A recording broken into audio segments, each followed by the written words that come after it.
जो लोग कहते हैं कि पत्थर पूजना हराम है, तो फिर मैं उनसे ये पूछना चाहता हूँ कि फिर ये क्या है, क्या चाटा जा रहा है ये? कमेंट बॉक्स में जरूर बताना।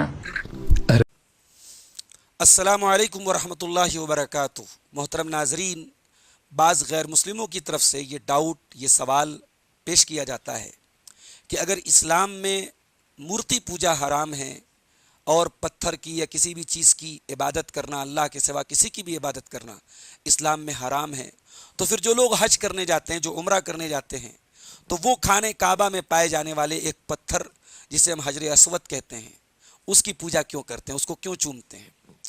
और कुछ हमारे हिंदुस्तान के जो हमारे गैर मुस्लिम भाई हैं, वो तो इस गलत फहमी में भी मुब्तला हैं कि वो जो पत्थर है वो नौज़ुबिल्लाह वो शिवलिंग है, और यहाँ तक बाज़ गैर मुस्लिमों के दिमाग में ये बिठाया गया है कि अगर उस पर गंगा जल छिड़का जाएगा तो वो जो है शिवलिंग प्रकट हो जाएगा। सबसे पहली बात मैं आपको ये बता दूं कि हम न तो खाने काबा की इबादत करते हैं और न ही हम उस पत्थर की इबादत करते हैं। खाने काबा को जब हम अल्लाह का घर बोलते हैं तो ऐसा नहीं कि नौज़ुबिल्लाह हमारा ये अक़ीदा है कि अल्लाह वहाँ रहता है। एक मुसलमान का ये अक़ीदा नहीं है कि वो खाने काबा के बारे में ये अक़ीदा रखे, ये आस्था रखे कि वहाँ अल्लाह रहता है।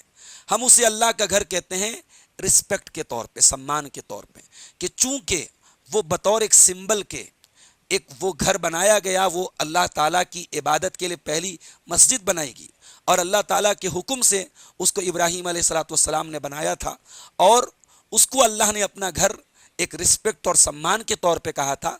इसलिए हम अल्लाह के हुक्म के बिना पर उसका तवाफ़ करते हैं और उसको अपना एक सेंटर बनाते हैं कि पूरी दुनिया का मुसलमान जहाँ भी रहेगा उसी खाने काबा की तरफ, उसकी दिशा में, उसकी तरफ रुख करके, चेहरा करके वो नमाज़ पढ़ेगा।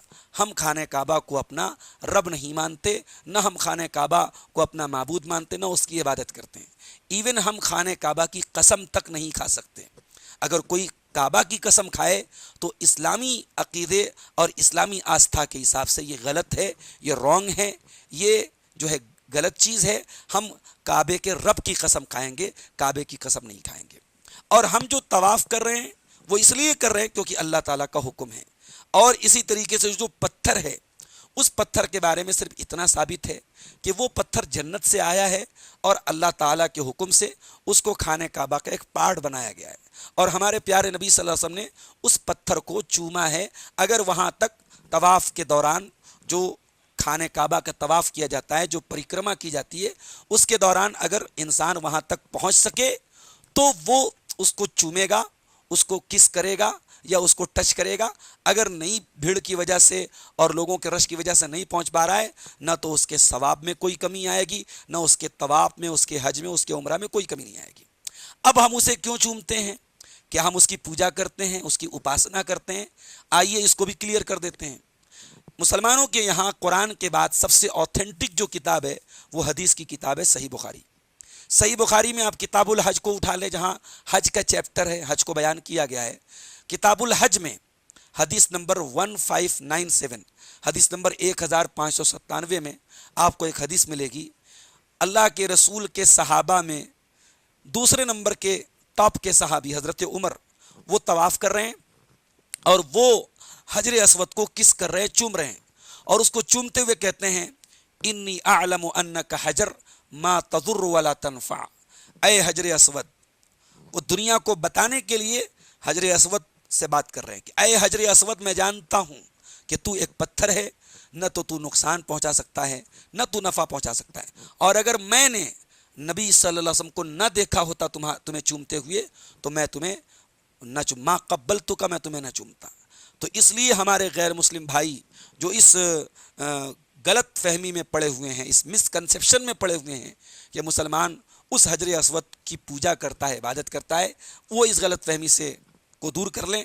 और जहाँ तक ये कहना कि वहाँ पे शिवलिंग है, तो ये तो बिल्कुल एक ख़याली पुलाव है। उस घर में जब अल्लाह के नबी आए थे, मक्का के मुशरिकों ने अपने कुछ बुत रखे थे, और वो बुत हिंदुस्तान में जिन बुतों की इबादत होती है उनसे अलग थे। उनके नाम भी हमें किताबों में मिलते हैं, हिंदुस्तान के बुतों से वो बुत अलग थे। लेकिन हज़ारों साल पहले जब वो घर बनाया था इब्राहीम अलैहिस्सलाम ने, جو اس مکہ کے لوگوں کے فور فادر تھے، انہوں نے جب بنایا تھا تو وہ اللہ کی توحید کے لیے بنایا تھا اور وہاں کوئی بت نہیں تھا۔ یہ بعد میں جب انیکیشورواد آیا، جب توحید کو چھوڑ کر کے کئی خداؤں کی اور کئی پتھر کی مورت بنا کے ان کی عبادت ہونے لگی اور مورتی پوجا ہونے لگی عرب میں، تو وہاں خانہ کعبہ کے اندر انہوں نے پتھر کے بت رکھے۔ لیکن پیارے رسول صلی اللہ علیہ وسلم نے جب سن 8 ہجری میں جب آپ کو مکہ پر وجے پراپت ہوئی، آپ نے مکہ کو فتح کیا، تو آپ نے اس خانہ کعبہ سے ان سارے بتوں کو نکال دیا، اور چونکہ وہ توحید کا ایکیشورواد کا سینٹر تھا تو وہاں سے لے کے آج تک وہ توحید کا سینٹر ہے اور انشاءاللہ قیامت تک رہے گا۔ تو اس لیے اس کو کسی بھی مورتی پوجا سے جوڑنا، اس کو شیولنگ سے جوڑنا، یہ بالکل غلط بات ہے، مسکنسیپشن ہے، اور یہ ہم ایک طریقے سے کہہ سکتے ہیں کہ اللہ کے اس گھر کا اپمان ہے۔ اس گھر کا کوئی تعلق کسی پتھر کے بت کے ساتھ نہیں ہے۔ اللہ سے دعا ہے رب العالمین ہمارے ملک میں جو ہمارے غیر مسلم بھائی رہتے ہیں انہیں اسلام کو سمجھنے کی توفیق دے، اسلام سے قریب آنے کی توفیق دے، اور جو غلط دھارنائیں ہیں، جو مسکنسیپشنس ہیں، جو غلط فہمیاں ہیں، اللہ ان کو دور کرنے کی توفیق عطا فرمائے۔ آمین۔ والسلام علیکم ورحمۃ اللہ وبرکاتہ۔